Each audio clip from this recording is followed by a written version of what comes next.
거룩의 시험을 통과하라는 말씀 제목으로 나누겠습니다. 앞에서 우리가 광야 통과하는 40년의 이스라엘 백성들의 삶을 봤습니다. 한마디로 우리의 삶은 싸움이죠. 죄와의 싸움, 마귀와의 싸움, 시험과의 싸움, 고난과의 싸움, 여러 가지 싸움입니다. 세상 사람들도 인생이 그 싸움이라고 하죠. 경쟁이고, 남과의 경쟁, 또 다른 사람과의 경쟁, 여러 가지 경쟁으로 싸움을 합니다. 오늘도 성경 말씀은 우리가 그 싸움에서 누가 이기는가, 또 어떻게 하면 이기고 패배하는가 하는 싸움의 원리를 말씀해 주고 있습니다. 특별히 우리 믿는 사람들의 싸움은 그냥 싸움이 아니고 그것을 영적 싸움, 악한 영과의 영적 전투 이렇게 말하죠. 그는 영적 원리가 같다는 것을 말하고 있습니다. 40년 동안 우리가 본 대로 이스라엘 1세대를 이끌던 이제 모세 시대가 끝나고 오늘 이제 여호수아서 말씀은 여호수아 세대가 시작되었습니다. 모세가 이끄는 원망 불평하는 1세대 이스라엘은 광야에서 다 죽었죠. 하나님은 40년을 1세대가 죽기까지 기다리신 겁니다.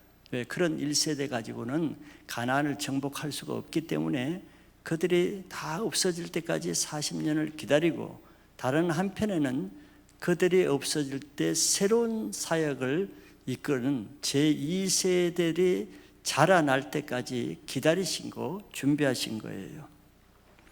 그래서 하나님은 불평한 세대가 40년 동안 다 광야에서 죽고 나자 이제는 그 다음 세대인 2세대의 지도자인 여호수아를 통해서 가나안 정복을 하는 그 시작을 여호수아에서부터 이제 시작하고 있죠. 여호수아가 가나안 정복을 하기 위해서 해야 될 첫 관문, 첫 단계는 우리가 앞장에서 여러분들 보시겠지만 요단강을 건너는 것입니다. 모세가 출애굽을 하는 첫 관문은 홍해를 건너는 것이었어요. 근데 홍해는 자기 힘으로 건널 수가 없습니다. 바다니까요. 근데 하나님이 모세를 통해서 홍해 바다를 마른 땅과 같이 건너게 하심으로 모세의 리더십을 세워준 겁니다. 하나님이 모세와 함께 하시는 분이구나, 또 모세는 하나님이 함께하는 사람이구나 하는 것을 홍해 사건을 통해서 인정받게 하신 거죠. 그래, 리더십이 있어야 백성들을 인도하지, 자기가 나를 따르라, 내가 너를 인도하겠다 이래서 되는 게 아니죠. 그렇기 때문에 하나님은 홍해 사건이라는 엄청난 기적을 통해서 모세의 리더십을 세워줘서 40년 동안 모세가 그 하나님의 일을 할 수 있었던 거죠.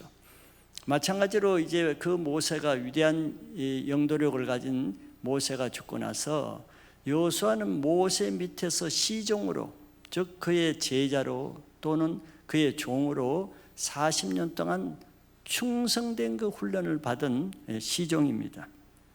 그래서 여호수아도 가나안 땅을 이제 실제적으로 정복하기 위한 첫 관문이 있는데 그것이 요단강을 건너는 것이었어요.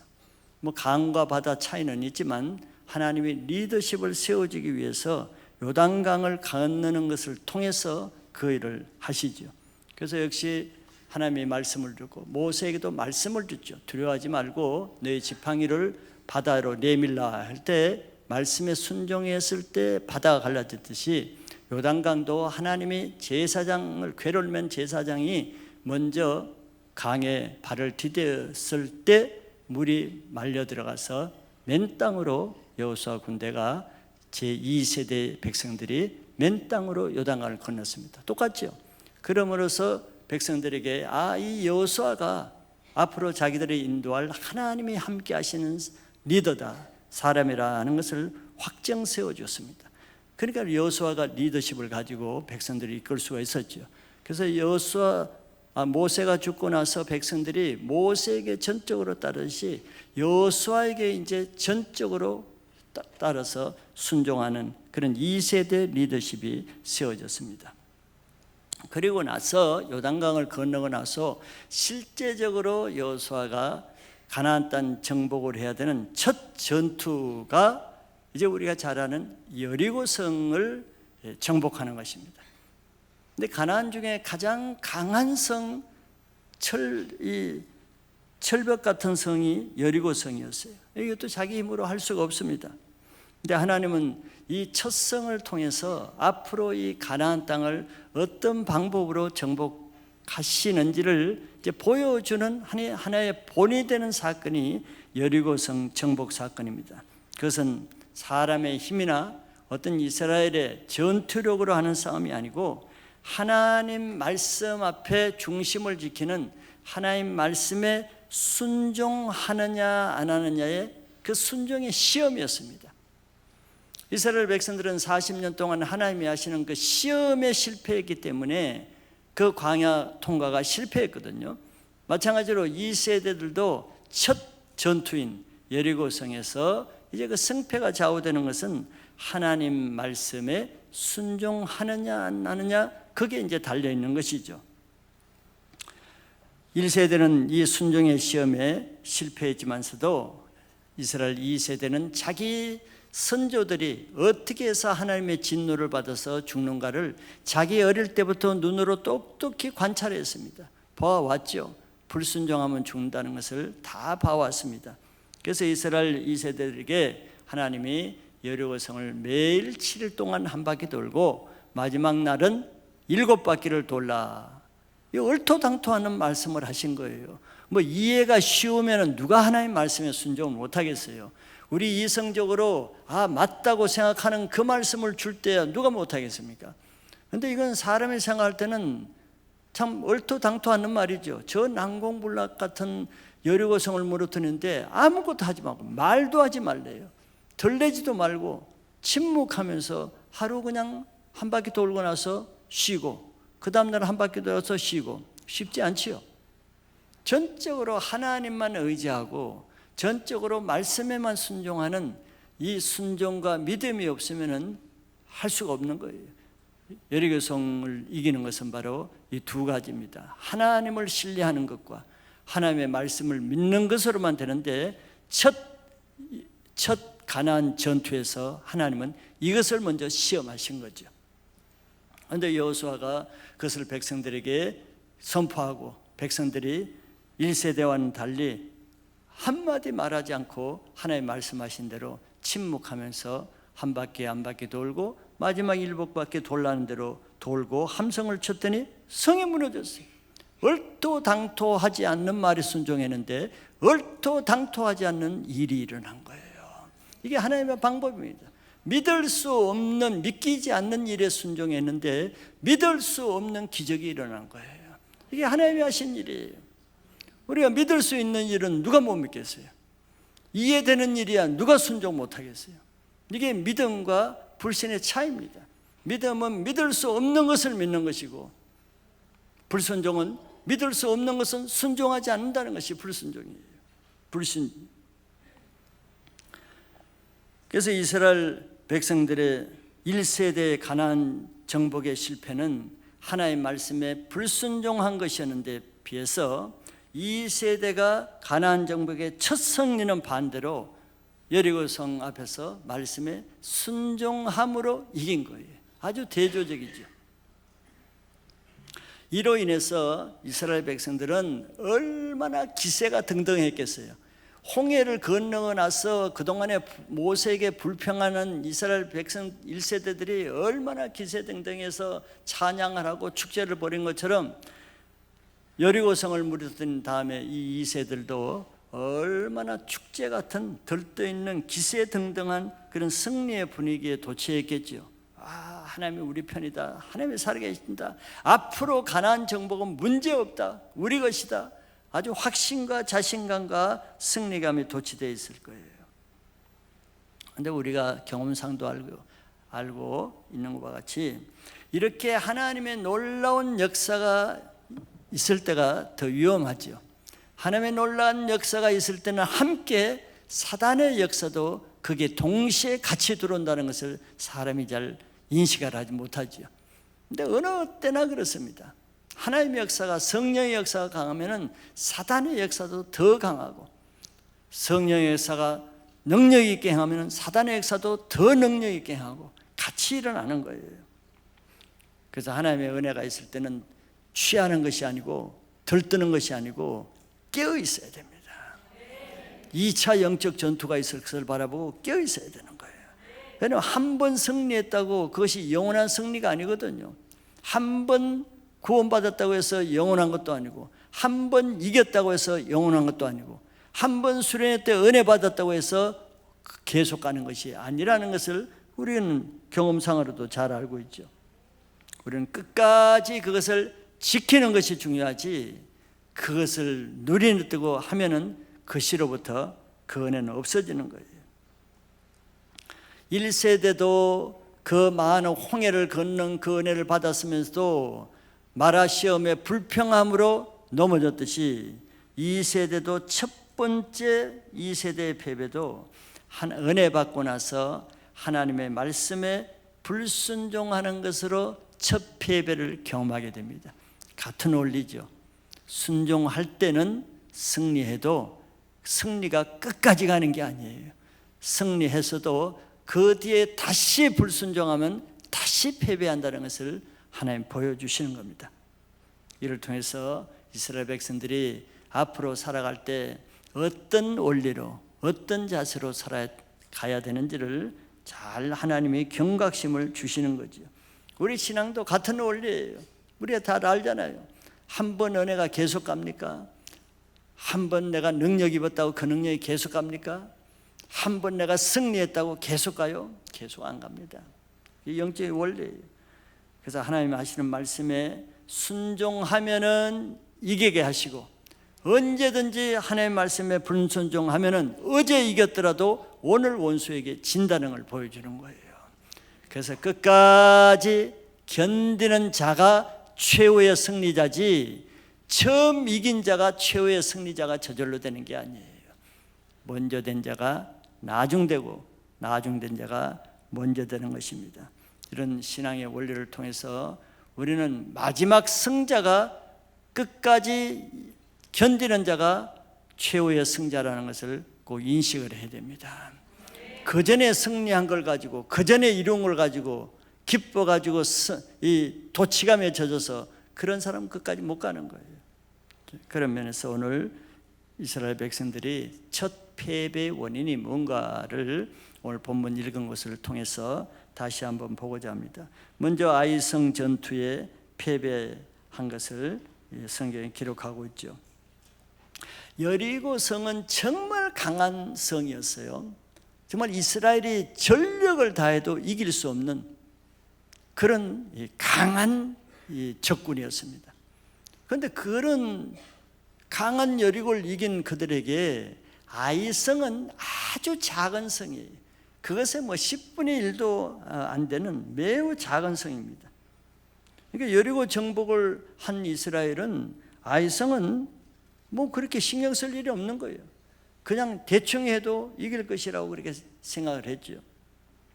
그래서 여호수아가 먼저 아이성에 정탐을 보냈습니다. 상태가 어딘지, 전투력이 어느 정도인지 정탐을 보냈는데, 예상대로 정탐한 자들이 돌아와서 여호수아에게 보고하기를 모든 백성을 다 올라가게 할 필요가 없다는 거예요. 너무 작고 시시하기 때문에 한 2-3천 명만 올라가도 될 것이라고 보고했습니다. 정확한 보고죠. 그래서 여호수아는 한 3천 명 가량을 올려보냈습니다. 그런데 의외로 간단하게 이길 줄 알았더니 아이에게 패배해서 그냥 도피하면서 내려오는 중에 36명이나 죽는 이런 참담한 결과를 가지고 왔어요.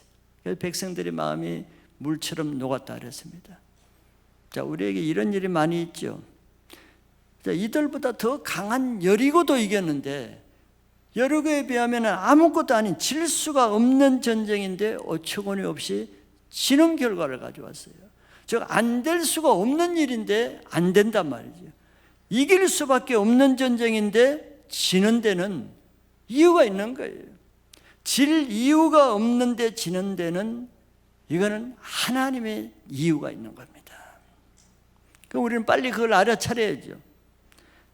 아무리 쉬운 전쟁도 하나님이 함께 하지 않으면은 그 전쟁은 질 수밖에 없고, 아무리 힘든 전쟁이라도 하나님이 함께 하시면은 그건 이기는 겁니다. 전쟁은 하나님께 속한 거예요. 그러면 이스라엘 백성들이 이건 진리가 없는데 왜 졌느냐 말이죠. 이유를 빨리 알아야 되겠죠. 그건 하나님의 말씀에서 찾으면 됩니다. 출애굽기 34장 11절에 이스라엘 백성들에게 이렇게 먼저 말씀하신 것을 기억해야 됩니다. 너는 내가 오늘 내게 명령한 것을 삼가 지키라. 보라, 내가 내 앞에서 아모리 사람과 가나안 사람과 헷 사람과 브릿 사람과 히 사람과 여봇 사람을 쫓아내리니. 매우 간단한 영적 전투의 원리가 설명되고 있습니다. 하나님은 내가 오늘 내게 명령하는 것을 삼가 지키라. 이게 제일 중요한 거예요. 하나님의 말씀을 지키라. 하나님의 말씀을 순종하라. 그러면은 내가 내 앞에서 쭉쭉 가서 끝에 서술러가 뭡니까? 사람을 쫓아내리니. 주어가 내가, 동사가 쫓아내리니예요. 사실 싸워야 될 사람은 아모리 족속과 가나안 사람과 헷 사람과 브릿 사람과 히 사람과 여봇 사람과 전쟁해야 될 사람은 이스라엘 백성들이죠. 그런데 하나님은 말씀을 어떻게 얘기하고 있어요? 너희가 내게 명령하는 것을 삼가 지키면은 너희가 그들을 쫓아내리라. 이렇게 말이 맞는 거 아니에요. 근데 주어가 너희가가 아니고 내가예요. 내가 그 사람들을 쫓아내리라. 전쟁을 누가 한다는 거예요? 가나안 정복을 누가 한다는 거예요? 모세와 이스라엘 백성들이 하는 게 아니라는 거죠. 너희들이 뭘 할 수 있겠느냐? 내가 하는데, 내가 하기 위해서는 내가 너희들에게 하는 명령을 삼가 지키라는 거예요. 하나님의 말씀을 순종하면은 내가 그 일을 한다는 거예요. 이게 얼마나 멋진 일이고 얼마나 간단한 일이에요. 그러면 전쟁은 내가 안 해도 하나님이 하시는 겁니다. 우리의 모든 매사일이 이런 거예요.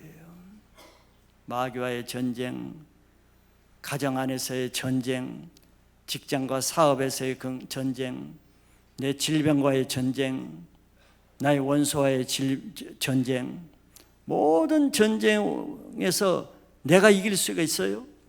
내가 이길 수 있는 거 아무도 없어요. 내가 할 수 있는 거 아무도 없어요. 그럼 무슨 문제가 있겠어요? 내가 할 수 있다면 무슨 문제가 있겠어요? 내가 할 수 있는 게 아무것도 없어요. 우리 그거 인정하잖아요. 그게 저 원리란 말이에요. 이 세상의 모든 것은 전쟁, 싸움인데 싸움의 원리는, 전쟁은 하나님께 속한 거예요. 우리에게 속한 게 아니에요. 그래서 하나님은 이 하나님께 속한 전쟁을 이기는 원리는 오늘 내게 명령하는 것을 지키라. 이게 싸움에 이기는 원리라는 거예요. 그러면 싸움은 이미 하나님이 이미 이기게 하시겠다는 거죠. 우리가 쫓아내는 게 아니에요. 우리가 쫓아내어야 한다고 생각하니까 우리가 힘드는 거예요. 그러므로 아이성에게 패배하는 것은 이스라엘이 힘이 없어서 그런 게 아니에요. 작전을 잘못 짜서 그런 게 아니에요. 숫자가 적게 올라가서 진 게 아니란 말이죠. 그때 3만 명이 올라가서도 지는 거예요. 3천 명이 올라가서 진 게 아닙니다. 명백하죠. 하나님께서 명령하신 것을 지키지 않았기 때문에, 하나님이 싸우지 않으셨기 때문에 지는 겁니다. 하나님이 함께 하지 않으면 지는 거예요. 전쟁의 주관자 대신 하나님 명령에 불순종하는 군대는 패배할 수밖에 없어요. 전쟁은 수에 적고 많은 것에 달린 것이 아니라 하나님께 달린 겁니다. 우리가 싸우는 모든 문제, 물질의 문제, 건강의 문제, 사람의 문제, 가정과 사업의 문제, 모든 우리가 싸우는 문제들은 우리의 능력에 달린 것이 아니고 하나님께 달린 거예요. 우리가 알 수 있는 것은 하나님의 말씀에 순종하는 것입니다. 그러니까 하나님 말씀에 순종하는 그 자체가 원수를 이기는 힘인 거예요. 힘. 다른 것이 힘이 아니에요. 그래서 우리가 영적 싸움에 지는 이유는 우리 힘이 부족해서 그런 게 아니에요. 능력과 지혜가 없어 그런 것이 아니고 하나님의 말씀에 불순종하는 그 죄 때문에 우리가 지는 겁니다. 그래서 모든 것에 부족해도 하나님 말씀에 순종하는 그 자체가 원수를 이기는 강한 무기가 되는 거예요. 하나님께서 말씀과 함께 하시기 때문에 말씀에 순종하는 자가 모든 것에 승리하는 것을 믿으시길 바랍니다. 두 번째는 여호수아가 그 일을 이제 처리하는 방법은 기도로 하죠. 여호수아가 옷을 찢고 장로들과 함께 여호와의 궤 앞에서 땅에 엎드려 머리에 티끌을 뒤집어 쓰고 저물도록 있었다고 했습니다. 여호수아는 40년 동안에 어려울 때마다 모세가 어떻게 하는 것을 다 보았잖아요. 그러니까 모세가 한 것처럼 하는 거예요. 제자 훈련이 된 거죠. 그래서 어려울 때 먼저 하나님께 나갔습니다. 인간적인 사람이라면 기도하기보다 한 군사 3만 명을 불러다가 당장 보복하게 하겠죠. 3만 명이 가면 이기겠습니까? 3만 명이 가도 마찬가지예요. 근데 여호수아는 이 전쟁이 하나님께 속한 것임을 알기 때문에 하나님께 먼저 나갔습니다. 그러고 나서 일단 하나님께 엎드려서 기도하는 것으로 사단이 틈탈 틈을 주지 않는 거예요. 어려운 일이 있을 때는 감정이 격하죠. 화가 나죠. 분노가 나죠. 부정적인 생각이 막 나죠. 그래서 원망 불평하죠. 그럼 그것이 사단을 불러들이는 거예요. 그래서 여호수아는 먼저 뭘 걱정했느냐 하면은 이스라엘이 원수들에게 패배한 것으로 원수들에게 하나님의 이름이 훼손되는 것을 걱정했어요. 지금까지 다 이겼는데 자기들 때문에 하나님이 무능력한 자로, 하나님이 우리와 함께 하지 않는 자로 하나님의 명예가 훼손될까 봐 걱정했고, 두 번째는 이 작은 아이성에게도 패배함으로써 가나안 족속들이 얕보고 무차별적으로 공격할까 봐 그 두 가지를 걱정을 했죠. 근데 하나님은 그 여호수아의 기도를 들으시고 일어나라 그랬습니다. 응답이 없으면 어떻게 해요? 계속 엎드려 있어야 되죠. 일어나라는 말씀이 없으면 하루, 이틀, 일주일 계속 엎드려 있어야 돼요. 응답 될 때까지.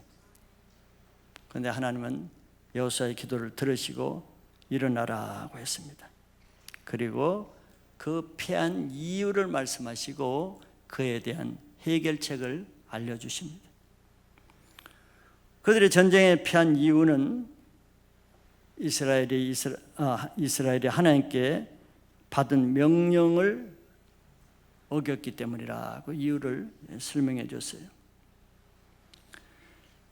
6장에서 여리고 성을 무너뜨리기 전에 하나님이 이스라엘 백성들에게 먼저 말씀을 했습니다. 이게 말씀을 영어로 잘 들어야 돼요. 말씀을 못 들으면 이제 여기서 패배하는 거예요. 여호수아서 6장 18, 19절에 너희는 온전히 바치고 그 바친 것 중에서 어떤 것이든지 취하여 너희가 이스라엘 진영으로 바치는 것이 되게 하여 고통을 당하게 되지 아니하도록 오직 너희는 그 바친 물건에 손대지 말라. 은금과 동철 기구들은 다 여호와께 구별될 것이니 그것을 여호와의 곳간에 드릴지니라 하니라. 여리고 성을 정복하기 전에 하나님은 분명히 삼가 지킬 것을 말씀했는데, 일반적인 전쟁을 하면 그 노획물은 다 이긴 자 겁니다. 그걸 가지라 그래요, 하나님이. 그런데 여리고 전쟁을 할 때는 다르게 말씀했어요. 그게 노획물, 전리품은 손대지 말라 그랬어요. 그 받침 물건에 손대지 말라. 그런 전부 다 하나님 거라 말이지. 그래서 6장 19절에 은금과 동철 기구들은 다 여호와께 구별될 것이니 그것을 여호와의 곳간에 드릴지니라. 하나님이 만지지 말라고 한 것에 만지는 것은 저주가임이에요. 이 말을 백성들이 영어로 들었으면 감히 두려워서 만질 수가 없죠. 만지면 어떻게 돼요? 어떤 것인지 너에게 취하여 너희가 이스라엘 진영으로 바치는 것이 되게 하여 고통을 당하게 되지 않도록 경고를 했어요.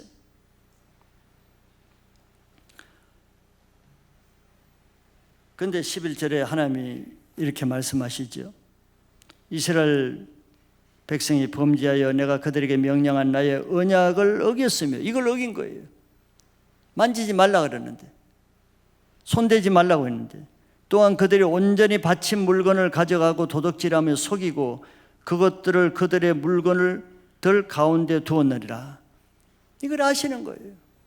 그런데 이거는 이스라엘 백성들은 아무도 모르는 사건이에요. 감히 상상도 할 수가 없어. 하나님이 만지지 말라 그러는데 감히 누가 그걸 만지겠어요? 그래서 이런 일이 있을 것이라고는 백성들은 아무도 몰랐어요. 그런데 하나님 알고 계세요. 이게 무서운 거죠. 하나님을 속일 수는 없어요.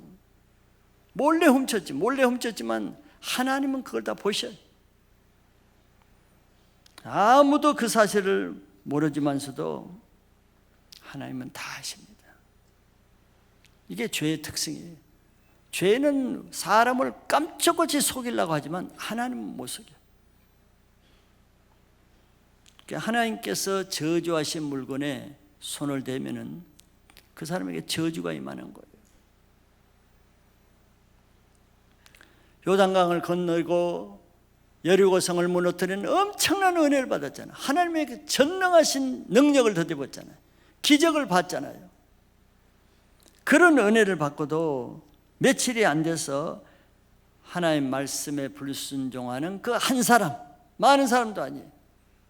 그 공동체 그날에 한 사람의 죄로 인해서 전 국가적인 재앙, 전 민족이 재앙을 받는 거예요. 그래서 하나님은 여호수아에게 그 온전히 바쳐진 물건을 멸하지 않으면은 하나님께서 그들과 함께 하지 않겠다 하고 선포했습니다. 죄와는 함께 할 수가 없는 거예요. 그래서 먼저 그 죄를 다루게 합니다. 공동체 안에 한 사람의 죄가 있으면 한 사람의 죄로 끝나는 게 아니에요. 그 한 사람의 죄로 인해서 하나님의 임재가 없어지고, 그럼 그 공동체 전체가 고통을 당하게 되는 거예요. 그래서 그 안에 죄를 제거하지 않으면 하나님은 영영 그들과 함께 하지 않는 거예요. 아무리 교회가 큰 비전을 가지고 하나님의 능력을 덧입고 모든 사람이 일심으로 다 영적 전투에 나가도 한 사람이 은밀하게 죄를 지으면 그 공동체는 무너지는 겁니다. 포도원에 담을 허무는 것은 작은 여우 한 마리라고 그랬어요. 작은 여우 그 한 마리가 포도원에 담을 흔들면 그 담을 뚫고 모든 이리떼가 들어오는 겁니다. 포도원을 지키기 위해서는 그 담을 허는 작은 여우 한 마리를 먼저 잡아야 되는 거예요. 그 나라와 그 교회와 그 공동체와 그 셀에, 그 가정에 그 담을 허는 그 작은 죄 하나를 먼저 해결해야 하나님이 그 공동체에 함께 하시지, 죄를 두고 아무리 전쟁을 해보세요. 하는 쪽쪽 다 패배하고 죽고 넘어지는 거예요. 아이성이 바로 그것을 보여주는 대표적인 사건입니다. 하나님이 함께 하시지 않으면 이스라엘 백성들은 아무것도 아니에요. 여리고를 무너뜨린 거, 요단강을 건넌 거 아무것도 아니에요. 그거 건넜어. 그 다음에 죽으면 그게 뭐예요? 아이성에서 36명이 죽었는데, 그러면 여리고성에서 무너뜨리고 이긴 게 뭐가 돼? 죽으면 그만이에요. 늘 말씀드렸지만 아무리 30년 동안 승리하고 이겨도 31년째 첫 달에 죽으면 그 과거의 30년 동안 승리가 무슨 의미가 있어? 죽으면 아무 의미가 없는 거예요. 홍해를 건너도 끝까지 믿음을 지키지 못하면 40년 만에 다 죽는 거예요. 그걸 또 이스라엘 백성 2세대가 그런 것을 반복해서 짓는 거죠. 세 번째는 그 죄 문제를 처리하시는 하나님입니다. 우리가 하나님 앞에서 하는 이런 전쟁은 혈과 육의 전쟁이 아니지요. 하늘에 있는 악한 영과의 전쟁이라고 했습니다. 그러니까 육적인 힘이 있다고 해서 전쟁이 이기는 게 아니란 뜻이죠. 이 마귀를 이기는 것은 오직 말씀으로만 이길 수 있습니다. 에베소 6장에 다른 뭐하는 전신갑주는 방어 무기예요. 근데 유일하게 마귀를 쳐서 죽일 수 있는 무기는 성령의 금, 곧 하나님의 말씀을 가지라 그랬습니다.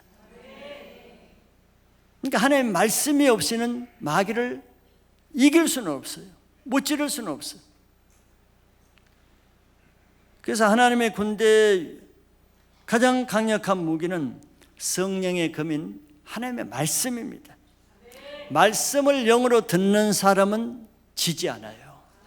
넘어지지 않습니다. 왜? 이길 검이 있는데, 무기가 있는데 왜 지겠어요?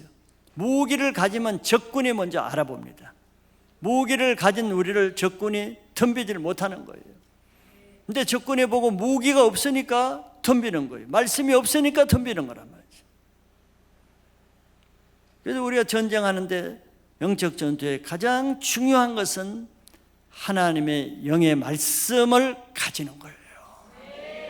지식적이고 이론적인 말씀은 아무 힘이 없어요. 율법적인 말씀은 힘이 없습니다. 결국 보세요. 말씀 못 듣는 사람은요, 끝까지 못 견뎌요. 말씀 못 듣고 1년 견딜 수는 있고 2년 견딜 수 있죠. 외식으로, 포장으로, 건성으로, 그냥 율법적으로 버티긴 하는데, 사건을 만나면은 말씀이 없는 사람은 거기서 다 넘어져 죽는 거예요.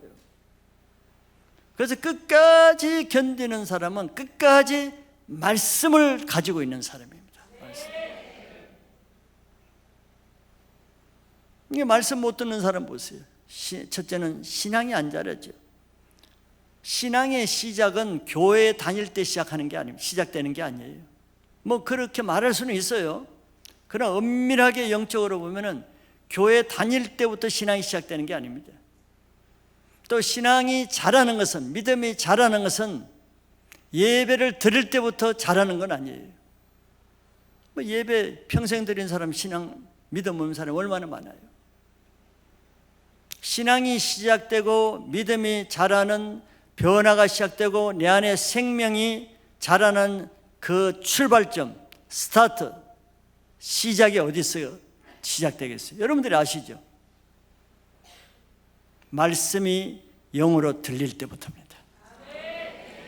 10년, 20년 동안 계속 지식의 율법적인, 이론적인 그런 종교적인 말씀을 들어도 사람이 안 변하잖아요. 믿음이 안 자라잖아요. 인격이 변하지 않잖아요. 영적인 능력이 없잖아요. 그 신앙 시작했다고 할 수 있어요? 아직 출발조차 못한 거예요. 뭐 신앙이 시작할 근거가 없는데 어디에 시작해? 시작을 못했으니까 가지도 안 나고 이파리도 안 나고 꽃도 안 피고 열매도 없는 겁니다. 그러니까 죽은 송장처럼 있는 거예요. 그러다가 여러분들 간증도 많이 들었죠. 그러다가 어느 날 갑자기 말씀이 들린단 말이에요. 저 말씀이 나한테 하는 것 같고 생명으로 들린단 말이죠. 그게 어떻게 보면 영적으로 본어게인 하는 거예요. 이제 거듭나는 겁니다. 영으로. 이제 그때 신앙이 시작되는 거예요. 그때부터 말씀이 들리고 말씀이 우리 영의 양식이잖아요. 말씀을 들음으로 믿음이 생기잖아요. 그전까지는 말씀을 못 들으니까 믿음이 안 생기죠. 지식밖에 안 생기죠. 근데 말씀이 영어로 들을 때부터 이제 믿음이 생기다 말이에요. 믿음이 생기면 믿음은 능력을 줘요. 담대함을 주고 권능을 준단 말이죠. 그래서 그때부터 신앙이 시작되고 자라고 변화가 있는 거예요. 근데 그런 게 없는 사람 많죠. 5년, 10년, 20년 다녀도 그런 것이 없는 사람 많다 말이죠.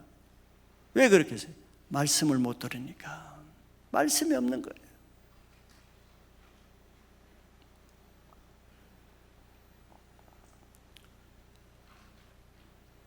말씀을 영어로 듣지 못하는 사람은 아직 말씀의 능력과 말씀의 그것을 아직 잘 몰라요.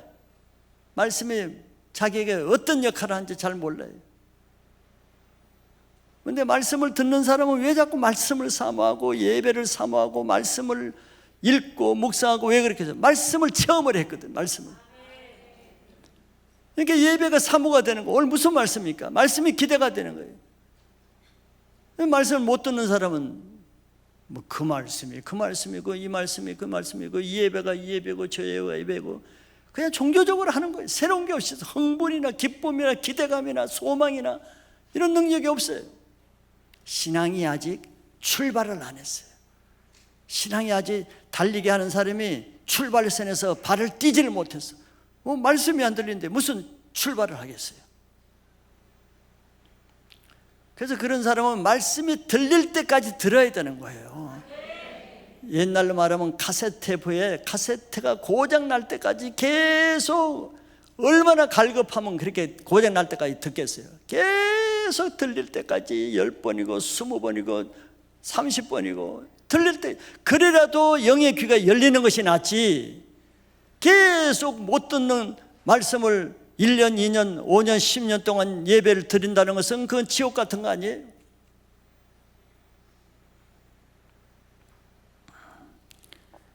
영적 전투는 이 말씀이 있어야 싸우는 거지 말씀을 못 듣는 사람은 영적 전투를 할 수가 없어요. 그러니까 다 죽어 있는 거지. 이미 죽은 상태에 있는 거예요. 전쟁할 거리도 없어. 이미 다 마귀에게 져 있어. 그 사람들은 영적 전투가 뭔지 몰라요. 이미 마귀에게 잡혀 있으니까. 그래서 로마서 6장에 나온 대로 우리가 말씀으로 하나님의 의의 병기로 사용될 때 그게 뭐겠어요? 내 안에 말씀이 역사한다는 거죠. 의의 병기로 사용될 때 나는 하나님의 군대로 이기는 것이고 내가 죄의 병기로 불법의 병기 그거는 사단의 무기거든요. 불법의 병기로 사용되면 내가 이 전쟁에 지는 거예요. 원래는 똑같아요. 근데 의의 병기로 산다는 것은 내가 말씀을 가지고 있어야 의의 병기로 살 수가 있는 거예요.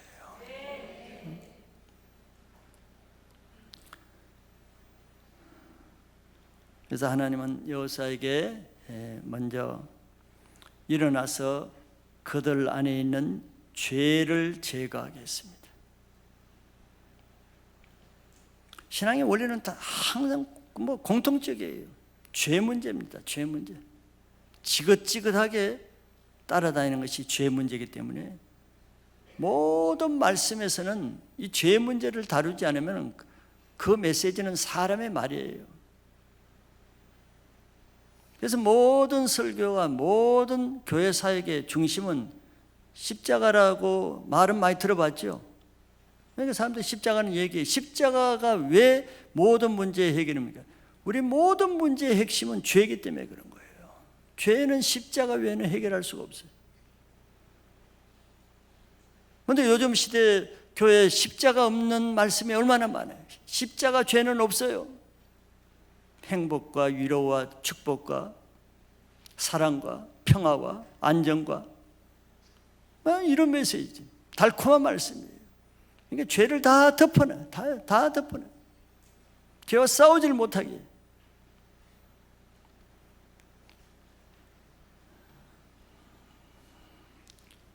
교회는 십자가만 전하면 되는 건데 십자가의 뒤에 핵심은 죄거든요. 죄. 그래서 사람들은 죄 문제 듣기 제일 싫어하죠. 십자가 듣기 제일 싫어하잖아요. 그러니까 십자가를 안 전하는 거예요. 근데 하나님 보세요. 죄 문제를 다루고 있어요. 전쟁인데 무기를 더 갖추고 전력을 갖추고, 보통은 이렇게 하죠. 전쟁이 졌으면 더 많은 군사력을 다투고 더 좋은 무기를 개발하고 이런 방법으로 해결하려고 그래요. 하나는 그게 아니죠. 죄의 문제를 다루는 거예요. 이거는 모든 우리의 문제 공통적입니다. 모든 문제의 핵심은 죄에 있는 거예요. 그래서 죄를 제거하라고 13절에 그렇게 말씀하죠. 그러기 전에는 하나님의 원수와 싸우지 않겠다는 거예요. 함께하지 않겠다는 겁니다. 그래서 하나님은 내일 죄를 제거할 텐데 그럼 백성들을 준비를 해야 돼요. 이 죄 문제 다룰 때는 사단이 강력하게 반발하고 회방하고 역사하잖아요. 그래서 여호수아에게 먼저 죄 문제를 제거하는 일을 하기 위해서 먼저 백성들을 거룩하게 하도록 했습니다. 사단이 틈타지 못하도록 거룩하게 하게 했어요. 성결하게 했어요. 그리고 하나님께서 친히 그 죄 문제를 다루시는 방법을 여호수아에게 말씀하지요.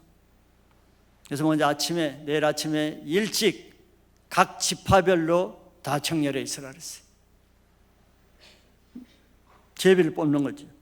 그래서 하나님께서 뽑히는 지파가 먼저 하나님 앞에 먼저 나오게 했어요. 12지파 중에 그 지파가. 그래서 그 지파 중에 또 족속이 있잖아요. 그 지파 중에 뽑히는 족속이 먼저 그 앞에 나오게 하고, 또 그 족속 중에서 또 뽑히는 가족이 먼저 나오게 하고, 점점 좁혀 들어가는 거죠. 피가 마르는 거죠. 이제 뽑힌 그 지파는. 그 가족 중에서는 남자들이 나오게 했습니다. 그리고 그 바친 물건을 가진 자는 그 사람뿐만 아니라 그의 소유된 가족들, 가지고 있는 물건들 다 불사르게 했어요. 이게 하나님의 방법입니다. 그래서 아침에 일찍에 여호수아가 하나님의 말씀해 준 대로 그대로 했더니 유다 지파 중에 아간이 뽑혔어요. 기가 막히죠. 하나님 방법이 정확하게 찝어내는 겁니다. 하나님 아시니까. 아무도 모르게 했는데 하나님은 아간을 찝어냈어요. 그래서 여호수아가 아간에게 네가 한 일을 숨기지 말고 자복하게 했더니 아간이 자기가 한 일을 하나님 앞에 다 자백했습니다. 자백 안 할 수가 없죠. 하나님 다 아시고 불러냈는데. 아간이 하나님의 말씀을, 경고하는 하나님의 말씀을 영어로 받았다면은 그 말씀이 역사해서 양심에 걸려서 그런 일을 못할 거예요.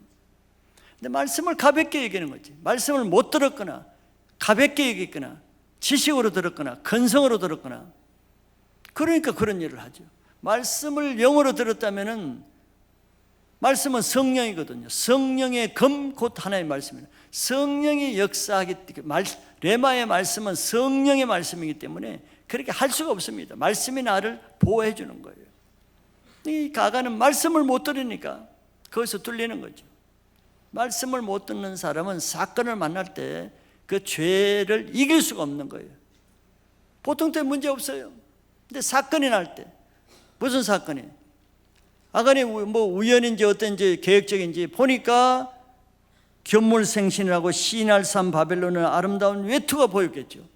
평생 보지도 못한, 애굽 땅에서 노예로 살던 자기 부모들은 한 번도 입어보지도 못한 그게 보이고, 또 은덩어리가 보였어요. 금덩어리가 보였어요. 한 번도 가져보지도 못하는 이런 것들이 눈에 보이는 견물생심이죠. 말씀이 없는 사람은 그때 그냥 육신에 넘어가는 거예요. 말씀이 있는 사람은 말씀이 역사하기 때문에 말씀이 자기를 보호를 해주는데, 아가는 그게 없으니까 그냥 보는 대로, 생각나는 대로, 감정이 끌린 대로 그 욕심대로 담은 거죠. 탐심해진 거예요. 탐심은 우상숭배거든요. 탐심은 악한 영이 하는 거거든요. 탐심을 이길 수가 없었어요. 그래서 그걸 몰래 가져와서 자기 텐트 밑에 감추었다고 고백을 했습니다. 그래서 사람들 보내서 그 장막 밑을 파보니까 그대로 있는 것을 증거물로 가져와서 여호수아 앞에, 하나 앞에 쏟아놨어요. 야고보서 1장 15절에 욕심이 잉태한 즉 죄를 낳고 죄가 장성한 즉 사망을 낳느니라 그랬어요.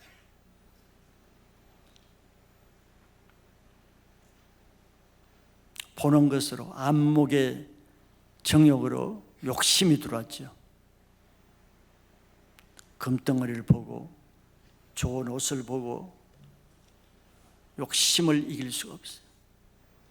그 욕심을 내가 받아들이면 죄가 되고 죄가 결국 사망을 낳는다 그랬습니다.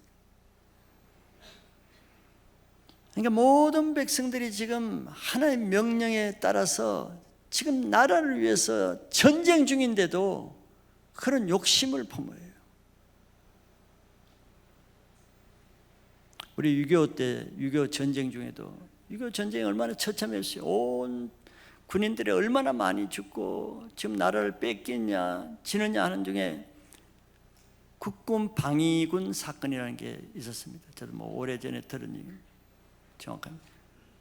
그 한마디로 말하면은 그 군인들 병사들에게 줘야 될 군복, 식량비, 전투비 예산이 나온 걸 그를 위해 있는 사람들이 다 그걸 착복을 한 거예요. 아니, 나라를 위해서 싸우는 병사들에게 줘야 될 옷이 없어가지고 다 몇 수천 명이 얼어 죽게 한다고. 그걸 양식을 줘야 될 것을 자기들이 그 돈을 다 착보해가지고 수많은 사람이 굶어 죽게 만든 사건이 그 사건이에요. 야, 이렇게 나라를 위해서 한쪽에는 목숨을 바쳐서 싸우는 중에 그 중에서도 위에 있는 사람들은 그 돈을 착복하는 자기 탐심을 채우는 기회로 사는, 그래서 그 사람들이 다 몇 명인가 다 사형당했죠. 지금 이것도 똑같잖아요.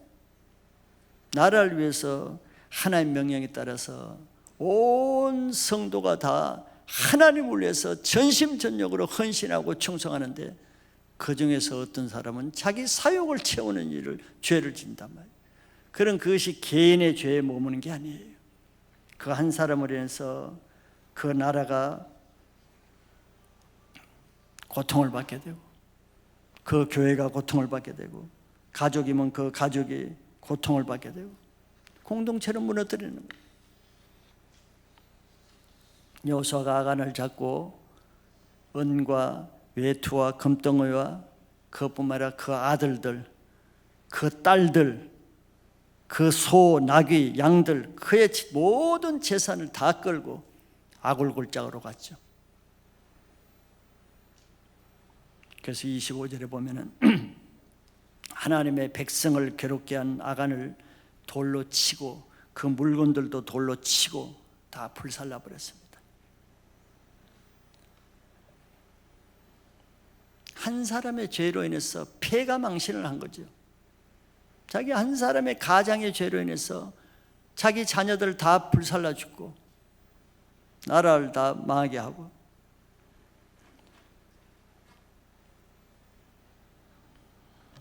하나님은 이런 죄를 제거했을 때 하나님의 맹렬한 진노가 그쳤다 그랬습니다. 이게 하나님의 방법이에요.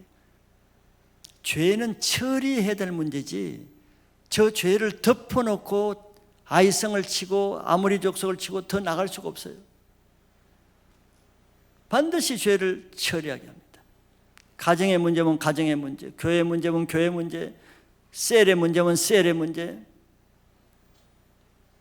영적 전투에 지는 데는 이유가 있는 거죠. 다 이유가 있는 거예요. 그것이 죄입니다. 그 이유가. 그래서 그걸 불살라서 거기서 돌무더기를 만들어 놓고 백성들이 그곳 이름을 아골골짝이라고 불렀다는 거예요. 아골은 괴롭다는 뜻이, 고통이라는 뜻입니다. 고통의 골짜기다. 기억하게 하기 위해서.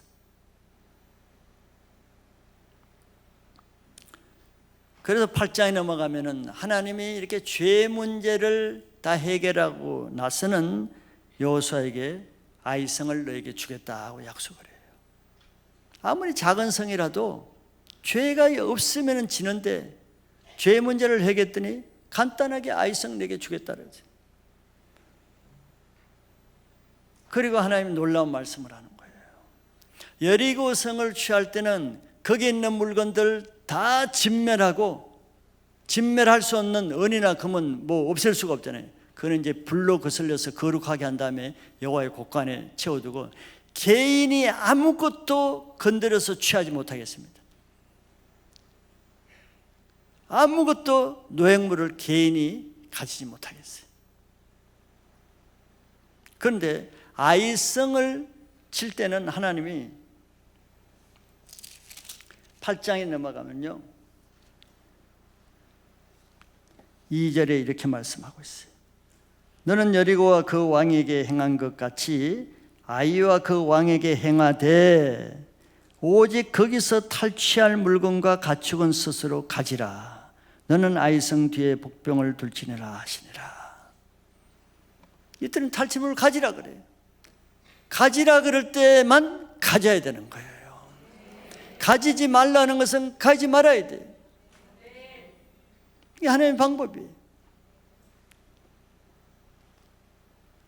그리고 아이성을 치는 전략도 누가 주십니까? 아이성 뒤에 복병을 둘치라. 이기는 방법도 하나님이 가르쳐 주는 거예요. 그러니까 이대로 하니까 이겼지, 여호수아가 자기 전략대로 한다고 이기는 게 아니에요. 하나님의 전쟁은 하나님의 때에 하나님의 방법으로 하나님의 전략대로 하라는 대로 할 때 이긴다는 것을 보여주는 겁니다. 예레미야서 5장 25절에 너희 허물이 이러한 일들을 물리쳤고 너희 죄가 너희로부터 좋은 것을 막았느니라. 하나님 우리에게 좋은 걸 주시기를 원해요. 우리가 잘 되기를 원하고 형통하기를 원하고 승리하기를 원하고 계속 은혜 받기를 원하고, 그게 하나님의 뜻입니다. 그런데 그것이 안 되는 것을 저희 말씀하셨죠. 너희 죄가 너희로부터 좋은 것을 막았느니라. 이게 나쁜 것이 일어나잖아요. 우리에게 좋은 것은 없고 나쁜 것이 일어난다. 죄가 그렇게 한다는 거예요.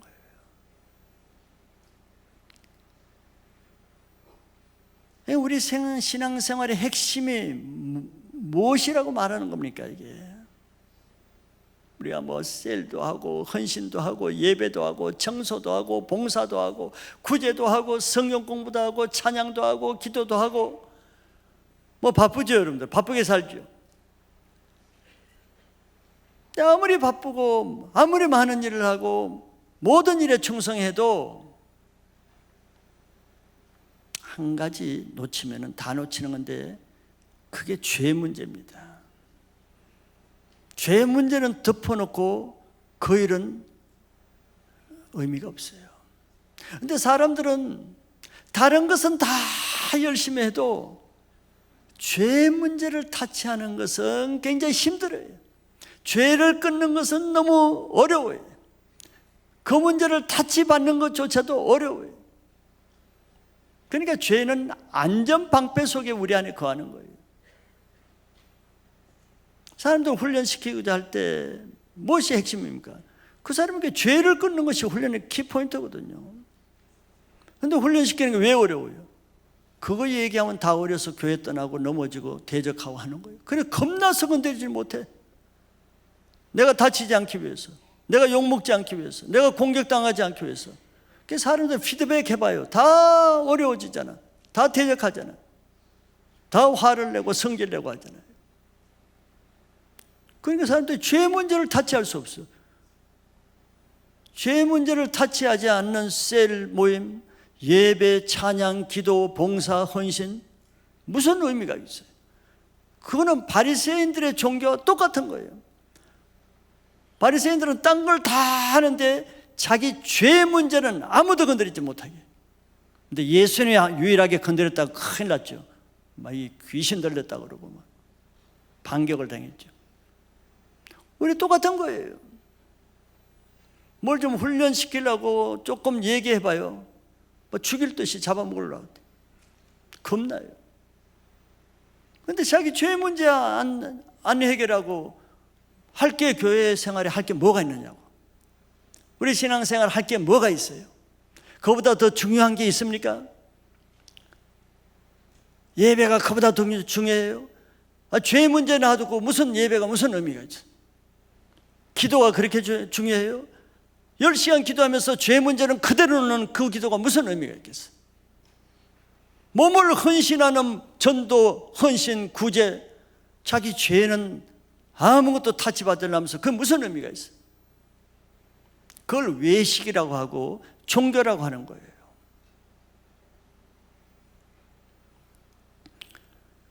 그러니까 그렇게 해도 형통함이 없잖아요. 문제가 해결되지 않잖아요. 그렇게 열심히 예배자가 되기도 하고 예배를 열심히 드리고 헌신하는데 늘 자기 문제는 끊이질 않단 말이에요. 형통한 게 없어요. 이게 속는 거죠. 종교는 우리를 속이는 거예요. 그러니까 하나님 우리에게 좋은 걸 주시고자 하는데 죄가 그것을 다 막았다 그랬어요.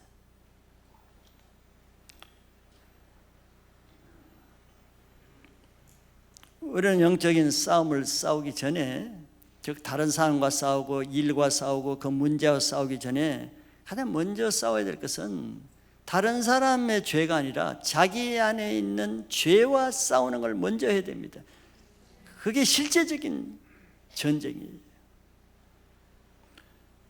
그래서 많은 사명, 비전을 제시하기 전에 자기 안에 있는 죄를 제거하지 않으면 그 비전은 그냥 헛구어요. 아무 소용이 없어요.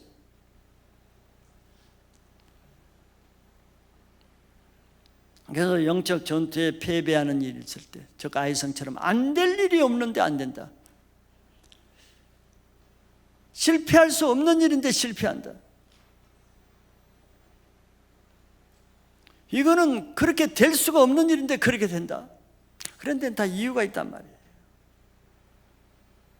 원인을 딴 데서 찾는 것이 아니라 자기 안에서 먼저 찾아야 되는 거예요. 하나님 앞에 말씀을 어긴 죄가 없는지, 내가 하나님 말씀을 놓친 것은 없는지,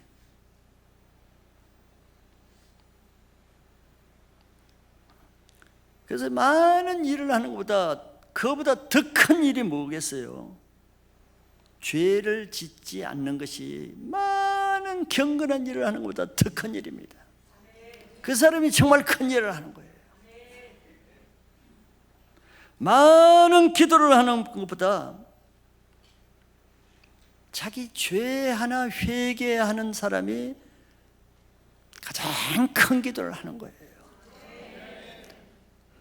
그러니까 엄청난 중보기도를 나라와 세계와 열방과 온 선교지를 기도해도 정작 자기 죄 하나 회개가 되지 않는 기도는 명분적인 기도입니다. 그런 기도는 능력이 없어요. 뭐 죄가 있는 기도인데 무슨 능력이 있겠어요? 바리새인들이 길거리에 손 들고 기도하는 거는 똑같은 거지. 그러니까 아무리 작은 죄라도 회개하지 않으면은 그 작은 여호와 같은 그 죄로 인해서 천하보다 귀한 자기 영혼이 죽는다는 걸 알면은 우리는 신앙을 어디에서 어떻게 시작해야 되는가를 우리는 쉽게 알 수가 있는 거예요. 아, 죄와 싸워야 되는구나. 가장 양심적인 사람이 자기 죄와 싸우는 사람입니다. 가장 외식하는 사람, 양심에 화이 맞은 사람이 늘 남의 죄와 싸우는 사람이에요. 자기 죄는 그대로 놓고.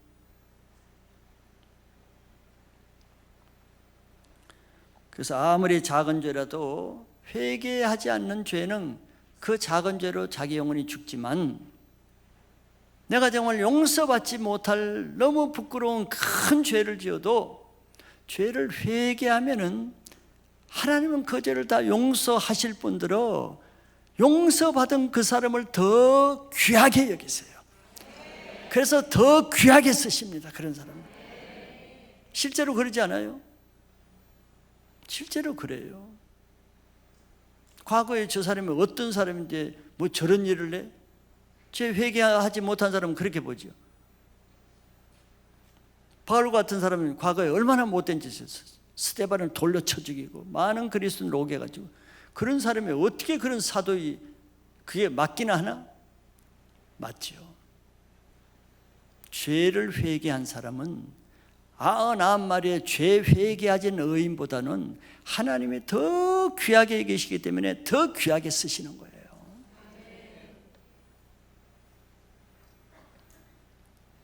하나님은 회개한 죄에 대해서는 기억하지도 않아요. 그런데 아무리 호리 같은 죄라도 회개하지 않는 죄는 죽을 때까지 그 죄 하나님이 계속 기억하십니다. 무섭죠? 없어지질 않아요. 그래서 하나님은 아간의 죄를 철저하게 전 백성이 보는 앞에서 공개적으로 그 죄를 끄집어내잖아요. 아간을. 그래서 공개적으로 보는 앞에서 돌려 쳐 죽이고 불사르잖아요. 이게 죄의 대가거든요. 죄는 죽여야 되는 거예요. 가정에 늘 어려움이 있다. 안 될 일이 없는데, 부족한 것이 없는데 가정에 행복이 없고 불화가 있고 고통이 있고 어려움이 있다. 가정이 형통하기를 원하면은 더 많은 돈을 벌고 투잡을 뛰고 맞벌이를 하고 이렇게 해서 가정이 형통한 게 아니에요. 그 안에 있는 아간과 같은 죄를 제거해야 된다는 걸 아셔야 됩니다. 죄를 놔두고는 그 가정의 문제가 해결될 수가 없는 거예요. 그래서 하나님 앞에 죄를 끄집어내야 됩니다.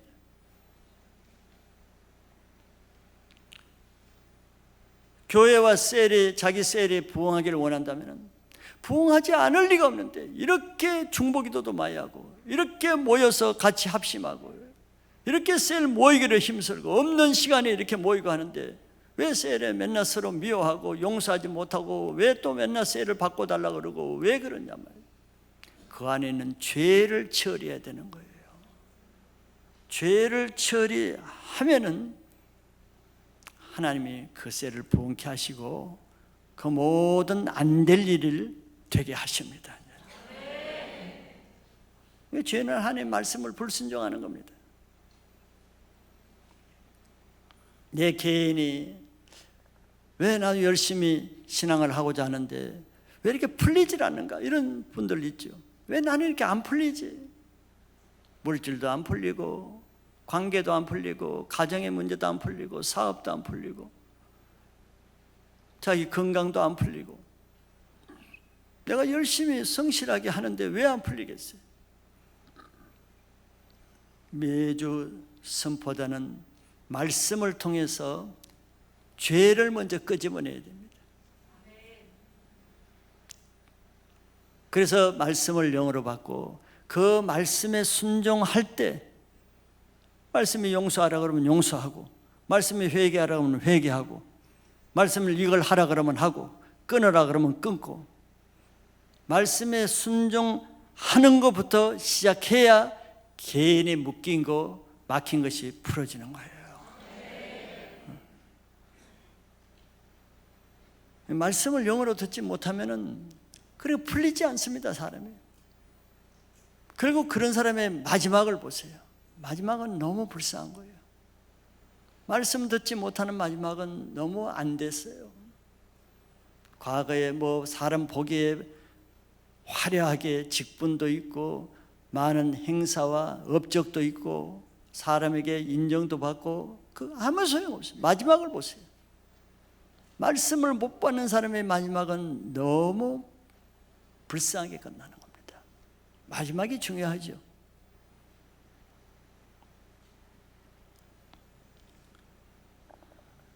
그런데 하나님의 말씀을 가진 자는 마지막에 승리합니다. 사도 바울처럼 살아있는 동안에는 무명한 자요, 미말의 찌기 같은 자요, 속이는 자요, 연병 같은 이런 대우를 받아도 사도 바울은 말씀으로 살았기 때문에 마지막에 그의 인생은 하늘의 의의 면류관이 예비되는 마지막에 하나님이 승리를 주시는 거예요. 그래서 오늘로 우리가 광야, 약속의 땅을 차지하려면 광야를 통과해야 되는데, 광야를 통과하지 못하는 모든 문제의 근본은 하나님의 말씀을 불순종하는 죄고, 그 문제를 해결하는 것은 그 죄의 문제를 해결하는 것이라는 결론입니다. 그래서 우리 신앙이 끝까지 마지막에 하나님이 인정하시는 마지막에 이기는 자가 되시길 바라요. 그러기 위해서는 말씀을 받으셔야 됩니다. 말씀을 안 들리면은 들릴 때까지 들으셔야 돼.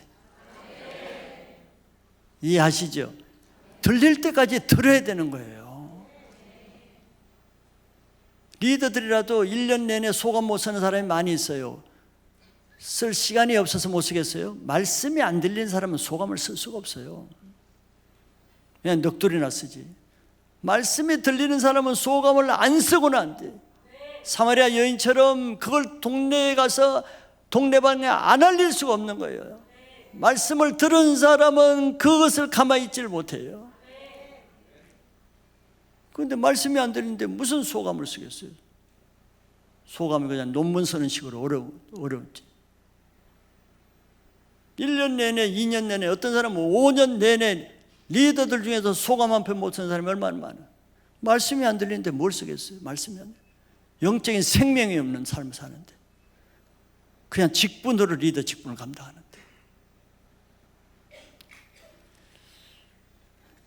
그건 다 영적 전투에 이미 치고 있는 거예요, 자신이. 그래서 오늘 말씀의 결론은, 신년 말씀의 결론은 이유 여호와 불만하고 광야는 통과해야 됩니다. 어떤 이유라든지 광야에 죽으면 죽는 거예요. 이유 변명은 필요 없어요. 그 이기는 것은 말씀에 끝까지 순종하면 광야를 통과할 수 있다는 것을 믿으시길 바랍니다.